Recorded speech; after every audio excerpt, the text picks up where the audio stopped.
Everyone, welcome back to a new post today, and let's continue with day 20 of June 10th with regard to our most important points for the preliminary upcoming UPSC examination of 2025. And this is again with regard to elections. So the first one is with regard to the system of elections that we use in India. So we use two methodologies, that is the first past the post system in India, and also the proportional representation by means of a single transferable vote. So the first past post system in India is used to the elections of the Lok Sabha, the state legislative assemblies. In this system, the candidates who polled the maximum number of votes in the constituency is declared as the winner, and the system is followed not only in India but also US, UK and Canada. Now the advantage of the system is that it is very simple and more feasible in India because of the large population, and also it is more stable because the ruling party or the group of the parties that enjoy majority without enjoying a majority of the votes can form the government at the center or the state. Number two is proportional representation through a single transferable vote. We use the system in presidential election along with vice president and also the members of election to the members of the Rajya Sabha. That is indirectly, which is done at the state and the UTs. And the next one, third most important point for June 10th, is about cruise tourism. Now you have to look at the map for this. So cruise tourism in India has recently seen a very high footfall, and because of major policies with regard to e-visa and also visa on arrival.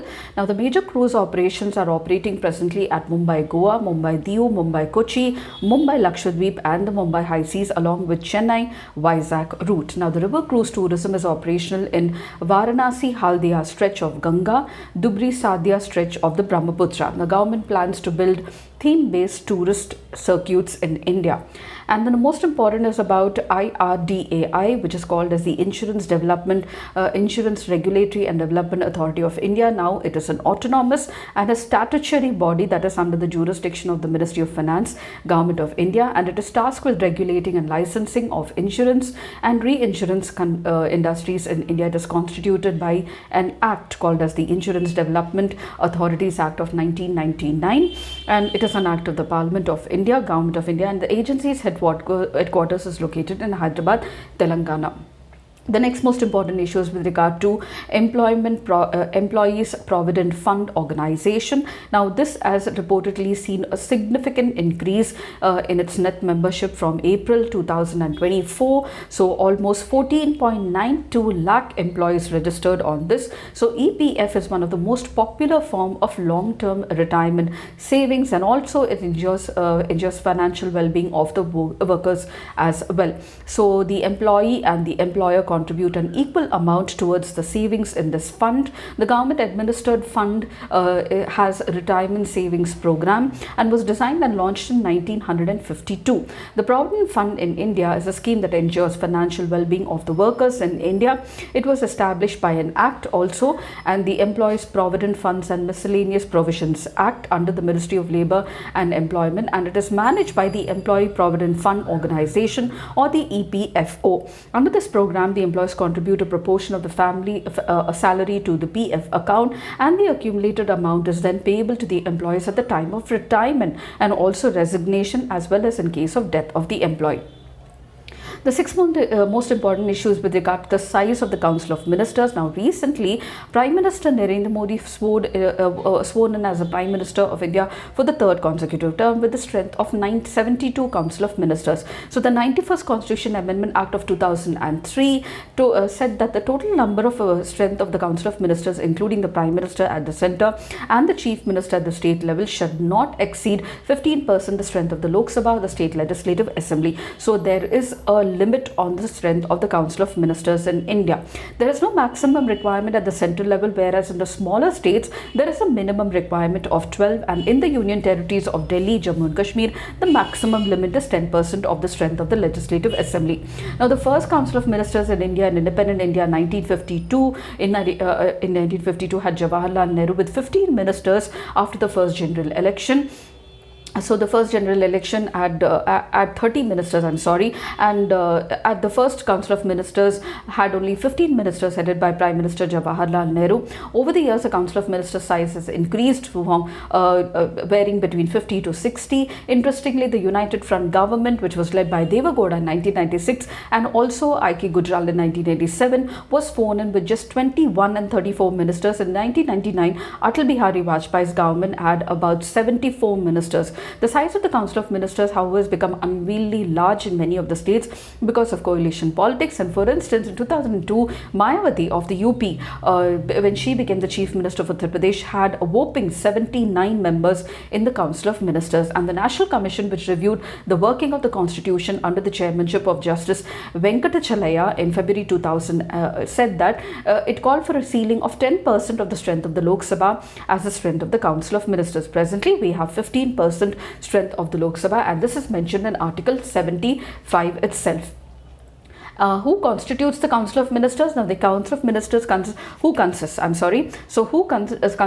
the Council of Ministers? Council of Ministers consists of the Cabinet Ministers, Minister of State of Independent Charge, Minister of State, and the Deputy Minister.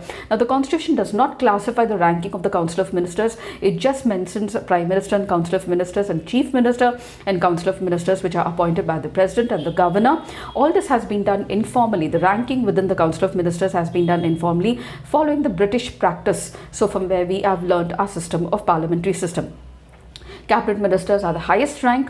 Before that, if you have a deputy prime minister or a deputy CM, and they handle large, which also holds a cabinet rank, and they hold large portfolios. Now, let me tell you, even the leader of the opposition also holds a cabinet rank in the government. So, while the Minister of State assists the cabinet ministers and works under them, the Minister of State with independent charge directly reports to the Prime Minister for the respective ministries. So, India, a parliamentary democracy with the President has the nominal head. The Article 74 of the Indian Constitution provides that there shall be a Council of Ministers with a Prime Minister to aid and advise the President. Now, the real executive power lies with the Prime Minister and the Council of Ministers.